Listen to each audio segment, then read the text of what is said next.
Raphael Tuju okochopo e doho ma Kibra kama nowinjore obedie okinyi ma kawuono. Kata kamano okindene kamoting'o Kalonzo Musyoka, Eugene Wamalwa kod Manzo nochopo kanyo. Jotelogo wacho ni Tuju nigi midekre mar del ma giwacho ni nomed kod obila manyo make kendo omedo hinye. Wawinjane kaka twak ma kamano dhi nyime. To a police station taken by a former vice president of this country, and immediately he was assaulted. And after that assault, all what JV can tell you is that we sympathize. They just, oh, Mr. Witty, my apologies. I know him in that. They just tell you we sympathize. Your Honor, someone kills your child, then says I sympathize, I'll give you the casket and I'll give you fair home. That's what they are telling you. Your Honor, it is not proper, and those circumstances under which the accused person is not here is something that the court ought to consider, and especially when it comes to the request to grant personal bond.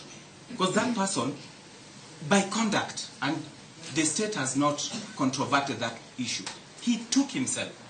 That is the only major consideration that this court ought to make. Such that if my colleague is talking about the issue of bail, in the absence of even the accused person, Your Honor, you have the power and the right to consider that.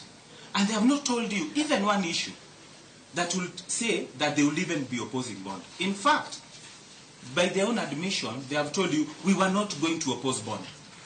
They are telling you this person is not a flight risk. Even if you grant him personal bond, he will appear here within those 7 days. And that is the request we are making.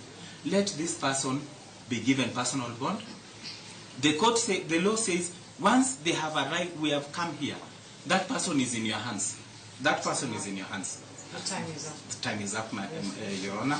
But that person is in your hands. That person is in your hands, Your Honor. Not our hands, not the state's hands. Your pen is what will determine what happens there. Thank you so much.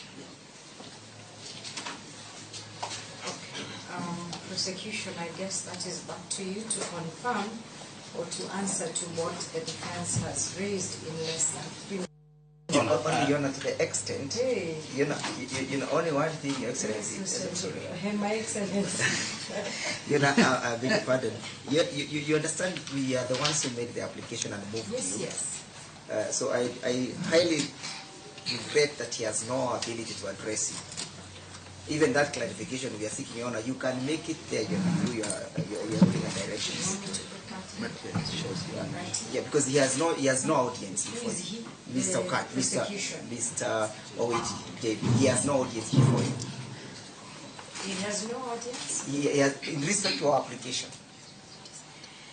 You addressed the court first as the defense, right? Yes. You raised issues or matters or concerns that the prosecution had to respond to, right? And they did.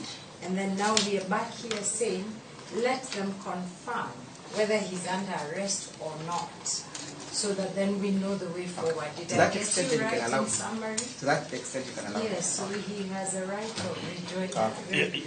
Your Honor, thank you for the guidance.